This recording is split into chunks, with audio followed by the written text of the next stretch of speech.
Looking at the latest new series developments at Cartoon Network, you'd be forgiven for thinking you've landed in some weird alternate history from about a decade ago. Given what's going on in this timeline, we could only hope. An upcoming Adventure Time spin-off series focusing on the gender-bent versions of the popular duo, plus the much-demanded The Amazing World of Gumball movie, itself leading into a new spin-off. It feels like Cartoon Network is going through the televisual equivalent of a midlife crisis, with the channel's more recent performance declines, plus the ringer the channel's been through with divisive content choices, and when that doesn't apply, its apparent resignation to fare with understated popularity at best. CN might be looking to recapture the glory of the early 2010s when the likes of Adventure Time dominated the wider TV zeitgeist. We've seen Cartoon Network hit some awful lows in the past couple of years, but is huffing the fumes of their former glory something that makes sense? Or is it really their last gasp for kids' TV relevancy?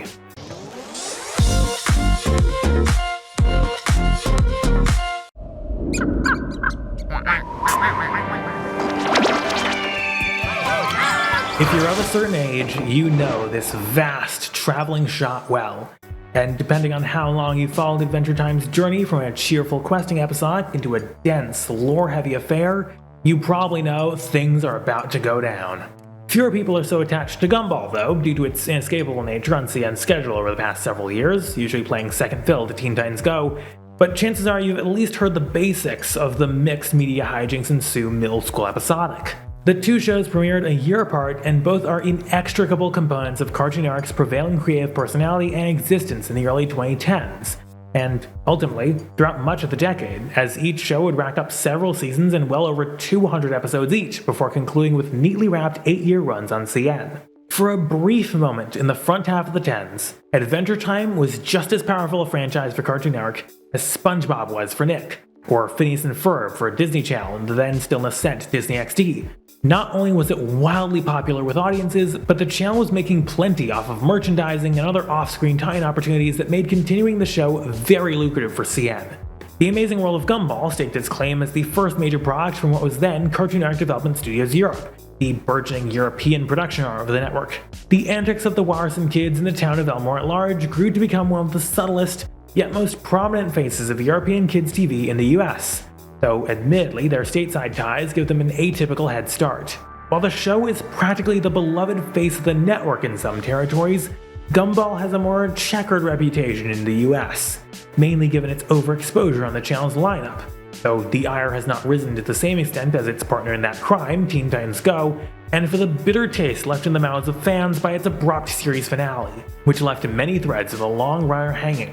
Both Adventure Time and Gumball serve as international juggernauts in their own right for CN, which has kept them on the radar outside of the well-developed discourse that may beleaguer them in the United States. International perception has long been more important of a metric for Cartoon Network in particular than it has been for Nick or Disney Channel, which largely serve culturally as more traditional lighthouses for their respective US outputs.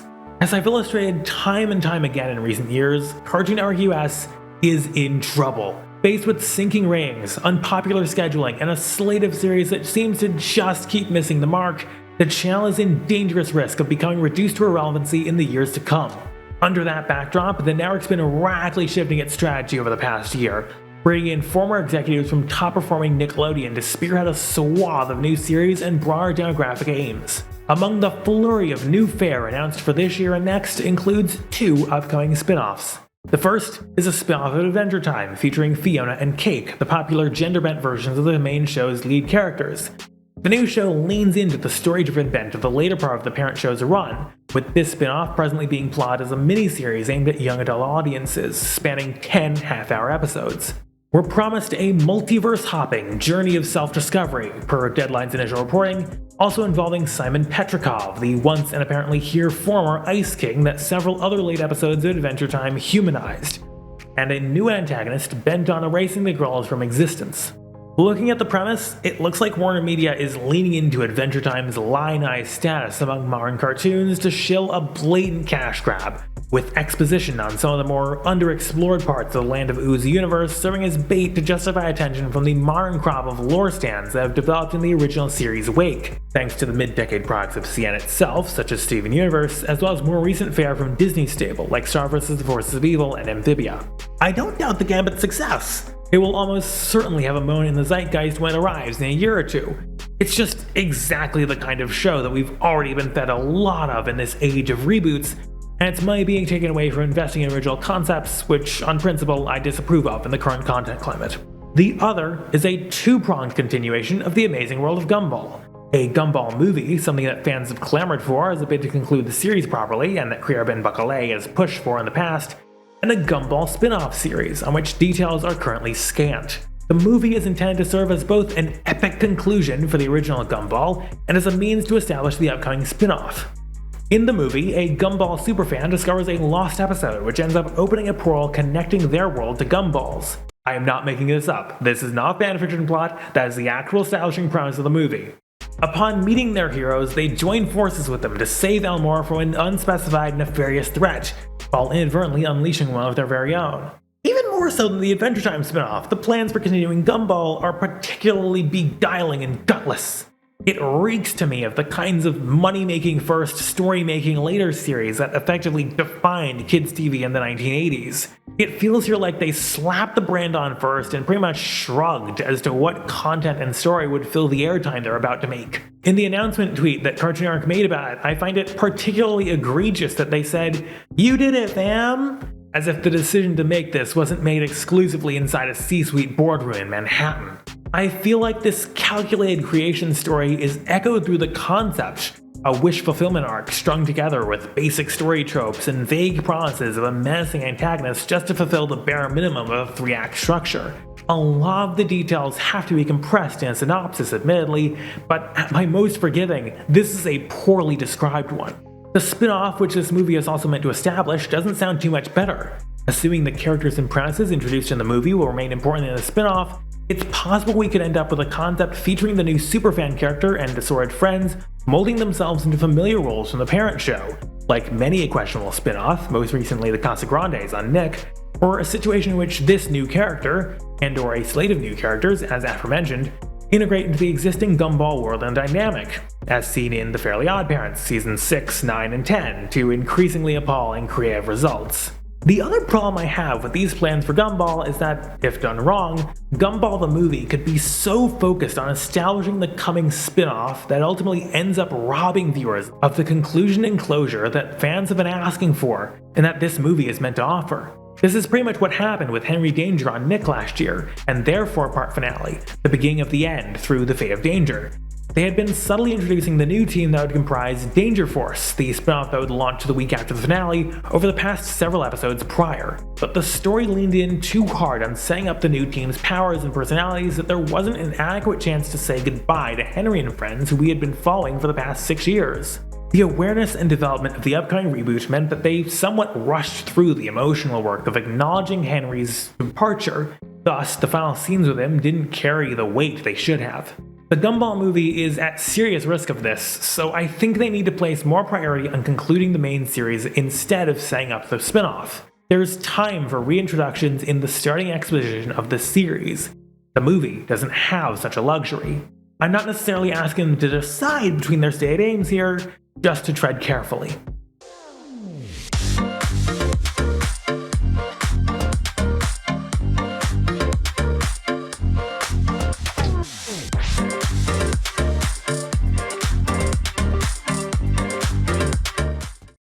If you want to stay more private and secure online, check out NordVPN. With over 5,100 servers across 60 countries, it's easy to give all your devices fast, encrypted connections to protect your data or stream geo-blocked content. Because I know more than anyone, there's hidden gems abroad. Right now, you can get a year's subscription to NordVPN for just $5 a month. Head to bensj.tk/VPN5 for all the details. That link's also in the description. I may receive a commission if you purchase.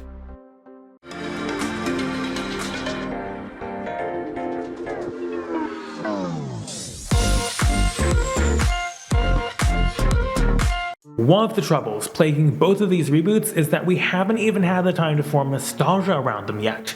Gumball just ended in 2019 and Adventure Time the year prior. While there's an arguable fondness for the earlier, more naive seasons of these shows, they haven't even had much time out of the public eye since their conclusions. Gumball is still an overbearing mainstay on the Cartoon Network schedule to this day, and Adventure Time just finished up a 4-part miniseries, which already covered many an expository beat back in September, one that began not even 2 full years removed from the show's finale. The likes of the iCarly and Thundercats reboots, not to mention the any day now premiere of the live-action reboot of The Fairly OddParents, suggests that the window for nostalgia is compressing. But that's not a good thing. It will inevitably end up in new reboots, rehashes, and expansions such as these being plotted the second their parent material ends. Or, God forbid, with their source work, as Nick learned the hard way with Adventures in Wonder Park, a planned series based off the mediocre 2019 family movie. Like always, it's also worth questioning how much we even need these spin-offs. Adventure Time has some story threads to jump off on, which at least gives things like the new Fiona and Cake miniseries a weak raison d'etre. Gumball, however, is chiefly a through-and-through episodic, which particularly begs the question as to whether we need a full new spin-off series for it. What could this spin-off do that couldn't already have been done in the main show? It's a question the new series isn't guaranteed to answer. Networks shouldn't be so compelled to keep turning over every creative stone a series universe has to offer through these spin-offs and reboots. But we as viewers keep supporting them when they do, therefore there's still money in it for the networks. A particular qualm I have is whether or not this is an effective investment of resources for Cartoon Network right now. Their best shot at a future lies in building up a new generation of animated fare to dive into, not expend on reliving the past. While they're doing plenty of expansion into preschool and other audiences besides their long-standing boys 6 to 12 skew, they're also potentially stretching themselves quite thin for it, as I illustrated in a previous video. The resources they are devoting to mainline CN should be put into fostering future talent. They can't find a new juggernaut by returning to their old ones. This Adventure Time spinoff is taking it away from something like, say, Trick Moon, a pilot CN passed on last summer, much to the anger of the kids' TV community, which gave it critical acclaim. While I'll reiterate that that show is off the table, it's potential new series like that are being deprived of a green light in favor of something like this. In the case of the Gumball spinoff, the optics are even worse, as being stuck with a continuation of their darling will likely hobble the creative growth of what is now Hanna-Barbera Studios Europe. Being part of Cartoon Network gives HBSC a unique opportunity to give underappreciated, wildly creative new shows from Europe attention and exposure to the insular US market, something most international series would kill for given it's so hard to attain. Yet instead of building the doorway for the next European success story, the creative's arms in London are being twisted by US executives bent on continuing to milk the studio's lone success so far. We've seen what this studio is capable of just this year through Elliot from Earth, a strong, well-told miniseries that ran over the spring. With the move to build a spin-off, Warner Media has forcibly shut the window on post-Gumball creativity from them for likely years to come, neutering the studio's potential for a wider base of development experience and greater strategic importance and creative relevancy. This comes off as Cartoon Network buying a Corvette and enhancement pills when they're balding at 45, even though they're 29. With the developments of these two series, Cartoon Network seems bent on huffing the fumes of the days in the early 2010s when they were on top of the world. They've become the kids' TV equivalent of the ex-jock past their prime and still stuck in their hometown. Nothing in their future to look forward to but decline, here in ratings, and bitterly nostalgic over what used to be. It's the resultant outlook of the years of short-sighted reboots and shoddy management that predicated this decline, but it's still not the perspective that Cartoon Network needs to be looking through right now. The fact that Warner Media owns a streaming service in HBO Max may portend to more of this behavior, as, like many conglomerates, they're looking for easy ways out in terms of content creation right now instead of putting in the full and proper amount of effort that used to be the norm. But that's not how you evolve a network. You have to give reason for these eras to mean something if you want a new spate of reboots to mine in 20 years, at least putting it cynically. While there are new original series on their way to CN in 2022, it seems the more profit-driven conglomerate executives have still found a way to make their mark on the network's creative endeavors. As Cartoon Network should have learned over the past 8 years, yet seemingly hasn't, moves like these spin-offs rarely end well. If the channel doesn't get their act together well enough with their new channel strategy, their glory days will continue to be hailed, maybe permanently, in past tense, and a promising future may go up in smoke. If you want more commentary like this, then hit subscribe for all the latest from the world of television. You can support these videos further and get exclusive bonuses for as little as $3 a month at benj.tk/join, Recently, I discussed Cartoon Network's new direction more broadly, and how it could tear the channel apart. You can watch that up here or down in the description. I'm Ben Z. Johnson Jr., I'm enthusiastic about television, and I'll see you next time.